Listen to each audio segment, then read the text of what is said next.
Day ವ್ಲಾಗಿಗೆ ಸ್ವಾಗತ. ನಾನಿಲ್ಲಿ ಮೀನು ಸಾರು ಮಾಡ್ಕೊತಾ ಇದ್ದೀನಿ. ಆ್ಯಕ್ಚುಲಿ ಇವತ್ತು ನನ್ನ ಬರ್ಡೇ ಇದೆ, ಬ್ಲೆಸ್ ಮಿ ಆಲ್.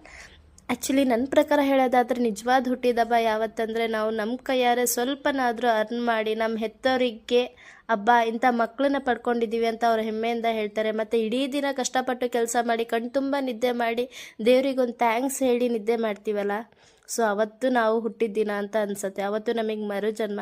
ಇನ್ನೂ ಕೆಲವು ಗಂಡಸರು ಹುಡುಗರು ಇರ್ತಾರೆ, ಅವ್ರು ಹುಟ್ಟಿದ ದಿನ ಕುಡಿದು ತಿಂದು ಹಾಳು ಮಾಡಿ ಬೇಡದೇ ಇರೋ ಚಟಕ್ಕೆಲ್ಲ ಅಡಿಕ್ಟ್ ಆಗ್ತಾರೆ. ಸತ್ಯವಾಗ್ಲೂ ಹೇಳ್ಬೇಕಾದ್ರೆ ಅದು ಅವ್ರು ಹುಟ್ಟಿದಬ್ಬಲ್ಲ, ಸಾವಿಗೆ ಹತ್ತಿರ ಆಗ್ತಿದಾರಂತ. ಬಿಡಿ, ಅವ್ರವ್ರ ಓನ್ ಮೈಂಡ್ ಸೆಟ್ಟಲ್ಲಿ ಅವ್ರು ಏನು ಬೇಕು ಅದನ್ನು ಮಾಡ್ಕೊತಾರೆ. ನನ್ನ ಪ್ರಕಾರ ನಿಜವಾದ ಬರ್ಡೇ ಅಂದರೆ ಇದು. ಇನ್ನು ಕೆಲವ್ರ ಬರ್ಡೇಗೆ ಏನಂದರೆ ಅನಾಥಾಶ್ರಮಕ್ಕೆ ಅಥವಾ ವೃದ್ಧಾಶ್ರಮಕ್ಕೂ ಸ್ವಲ್ಪ ಧನ ಸಹಾಯ ಆಗಲಿ ಅಥವಾ ಊಟ ಸಹಾಯ ಮಾಡ್ತಾರಲ್ಲ, ಅದು ಕೂಡ ಬರ್ಡೇಯ ಒಳ್ಳೆ ರೀತಿ ಅಂತಲೇ ಹೇಳ್ಬೋದು. ನನಗೂ ಕೂಡ ದೇವ್ರು ಅಷ್ಟೇ ಶಕ್ತಿ ಆಶೀರ್ವಾದ ಮಾಡಲಿ. ಮುಂದಿನ ವರ್ಷ ಕೂಡ ದೇವ್ರು ಅಷ್ಟೇ ನನಗೆ ಮುಂದಿನ ವರ್ಷಕ್ಕೆ